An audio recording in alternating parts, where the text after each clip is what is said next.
শিক্ষক তো আপনারা অনেক দেখেছেন, তবে এমন শিক্ষককে কি আপনারা আগে কখনো দেখেছেন যে নিজের গাড়ি করে অসুস্থ ছাত্রীকে চিকিৎসার জন্য হসপিটালে নিয়ে যায়?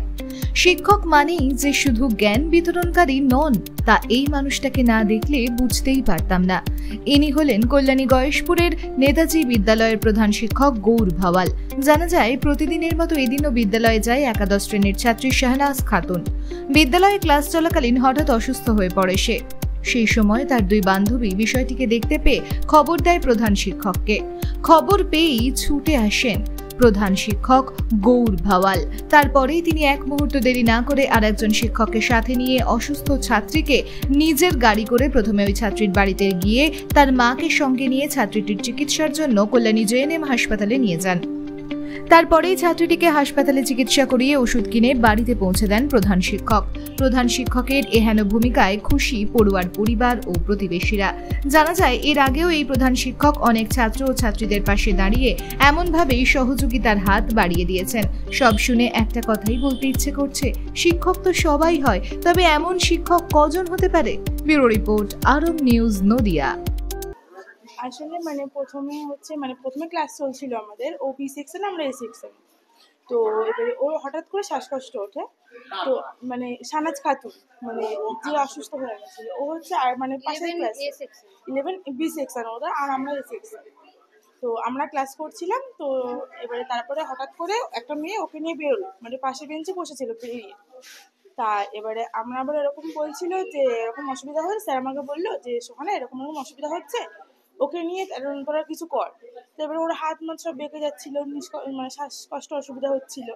তা এবারে আমাদের বললো যে একটা কাজ কর, ওদের হাত মাত হাত যাতে না বেঁকে যায়। এবারে আমরা ওরকম করছিলাম। তারপরে স্যারকে বললাম স্যার ওকে হসপিটালে নিয়ে যেতে হবে। স্যারকে বলার পর স্যার বলছিল নিয়ে যাওয়ার কথা। তো এবারে ও বললো যে না, নিয়ে যেতে হবে না, আমার বাড়িতে ওষুধ রয়েছে। তো আমরা আবার হেড স্যারের গাড়ি করে আর একটা ম্যামকে নিয়ে আমরা দুজন মিলে গেলাম ওদের বাড়িতে। ওদের বাড়িতে যাওয়ার পরে ওদিকে হঠাৎ করে রাত মাত লেগে যায়, কোনো কথা বলতে পারছে না, শ্বাস পুরো বন্ধ হয়ে গেছে। তারপর স্যারের গাড়িতে বসিয়ে নিয়ে আমরা আবার জেএনএম গেলাম। জেএনএম গিয়ে ইমার্জেন্সিতে গিয়ে ওকে ইঞ্জেকশন সিলিপিনিং এদিক ওদিক করে ইঞ্জেকশন। হ্যাঁ, হেড স্যার ম্যাডাম দুজনেই ছিল।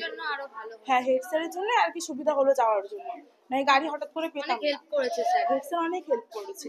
বলছি আপনার বাচ্চার কি হয়েছিল? আমার বাচ্চার শ্বাসকষ্ট হয়েছিল।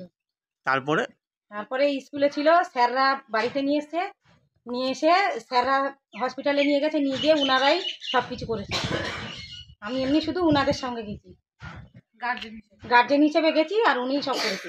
তো স্যার ম্যাডামই সব করেছে। এতে এতে এই যে স্যার ম্যাডাম আপনার অসুস্থ বাচ্চাকে এত সুন্দরভাবে বাড়িতে নিয়ে আসলো এবং চিকিৎসা করালো, কি বলবেন স্যারদের উদ্দেশ্যে? ভালো বলবো, ভালো ছাড়া উনি যা করেছে আমার খুবই উপকার করেছে। উনার ভালো ছাড়া কোনোদিন আমি খারাপ বলতে পারবো না। খুবই একটা উপকারই করেছে, এরকম স্যার কোথাও নেই, কোনো স্কুলে পাওয়া যাবে না।